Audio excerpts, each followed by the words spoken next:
Now, after we load the images, we are moving ahead to step 4, which is data analysis. So, in the data analysis, the first thing we need to click on astrometric data reduction in the toolbar. This is the toolbar. You can explore various tools in here, and the green icon which you see is the astrometric data reduction. So when we'll click on it, we'll get a prompt and we need to click OK on that prompt. After clicking OK, we'll find that the objects are getting extracted. So let the process happen, and it will purely depend on your internet speed. This extraction process may take longer time if your internet speed is not so good, and it may finish it within a second if your internet is well. You may even face an error if your internet is not so well connected.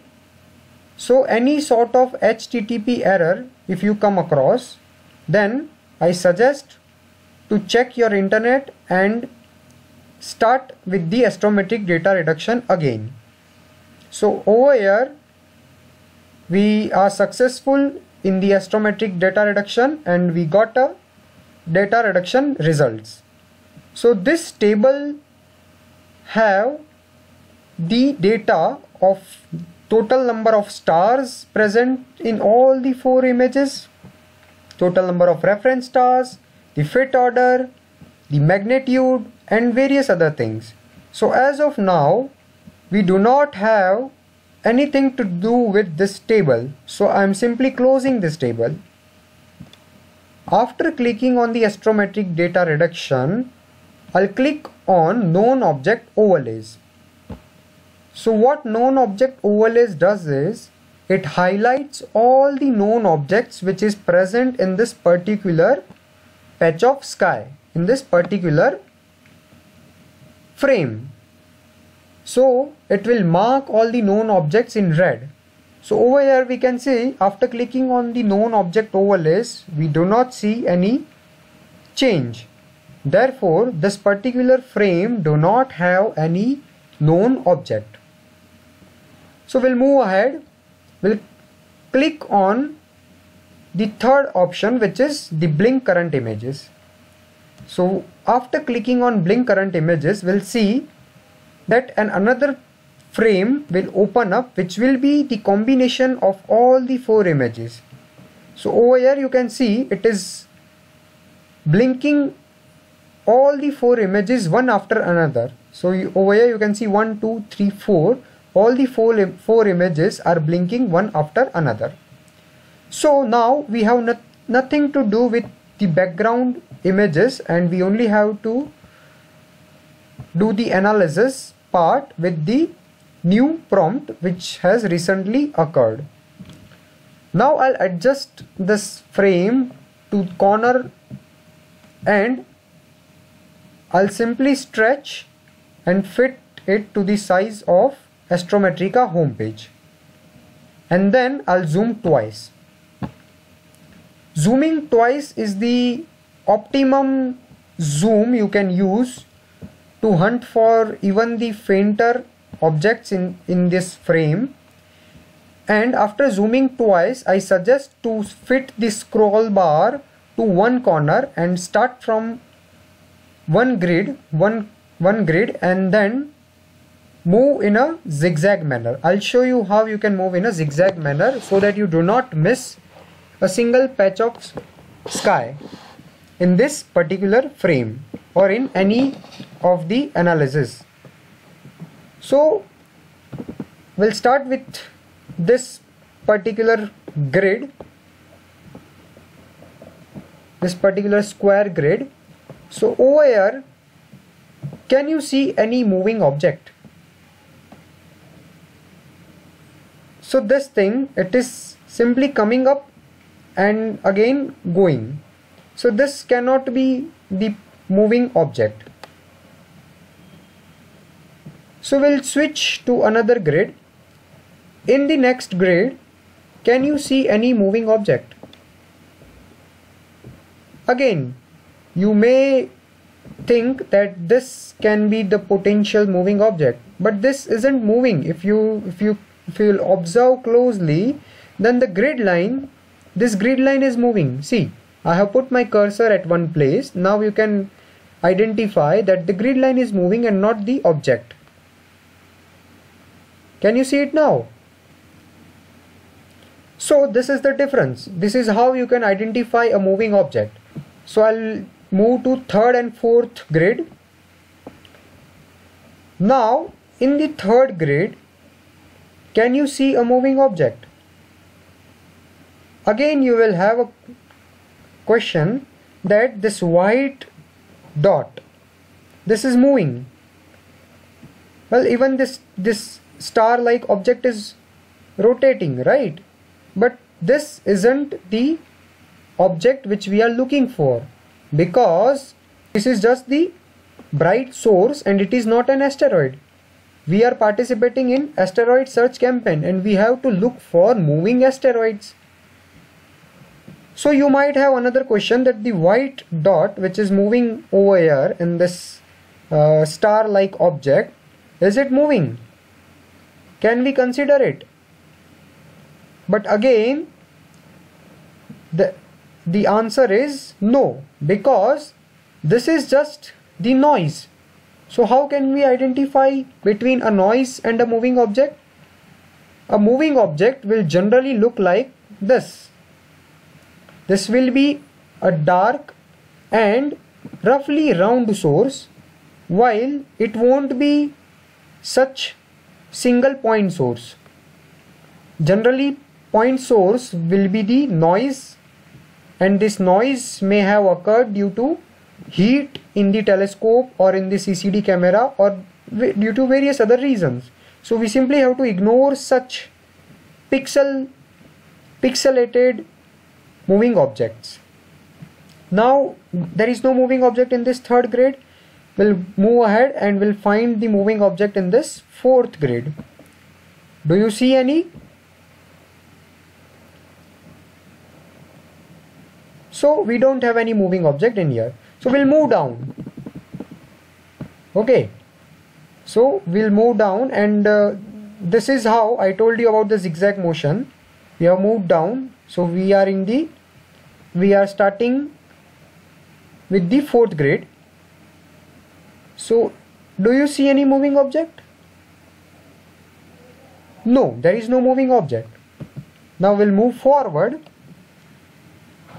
This is the third grid. Do you see any moving object in here? Again, no, there is no moving object. Now this is the second grid. Do you see any moving object? Again, there is no moving object. And even in the first grid, there is no moving object. So this is how you can analyze one by one. Now we have moved to third grid, the third line of the grid. So over here, there is no moving object. Even in this grid, there is no moving object. Now, can you see any moving object in both of the grids? No, there is no moving object. Again, the same thing. No, this is not the moving object. Look closely on the edge in right. This isn't the moving object. This is the gray line which is moving, not the object. So we'll move down. So over here, can you see a moving object? Look closely. Many will try to consider this source as the moving object because this is moving. Yes, you can see, you can put the cursor over here and you can see that okay, this is moving, right? So many will try to consider this as the moving object, but this isn't the moving object. I'll tell you why. This is simply the noise, because almost all the sources we have in this frame are the black color. and the background is the gray color, right?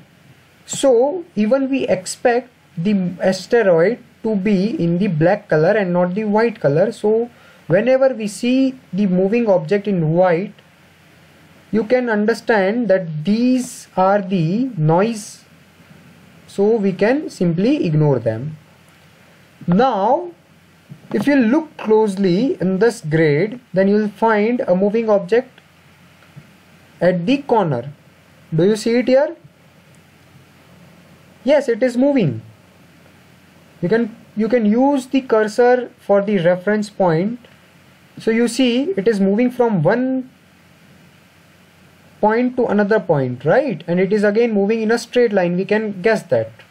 So what we have to do is, if we find a moving object, we have to take a pause. We need to go to image 1 manually. Okay, so this was our object. You have to keep an eye on the moving object, otherwise you will be lost if the source in this particular field will be higher in number. So you have to keep an eye on the correct moving object. So this was our moving object, and in case you forget, you can simply step forward and you can check whether this was your moving object or not. So yes, this was the moving object, right? Now we'll move forward. Okay, it is there. And if we'll move forward in the image 3, we'll find that the moving object has disappeared. In the image 4, again the moving object has disappeared. So we could able to identify the moving object only in 2 images and not in the 3rd and 4th images.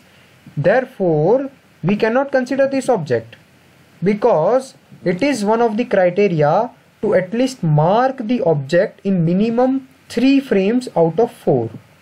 So if there is a moving object which is observed in only in 2 images, we cannot mark it. You can simply drop it. But if there is, suppose there is a moving object, say this is the moving object, it is there in image 1 at this frame, in image 2 it is over here, in image 3 it will go behind this gray line, and in image 4 it is coming up again, then you can mark this object because it is there in image 1, 2 and 4.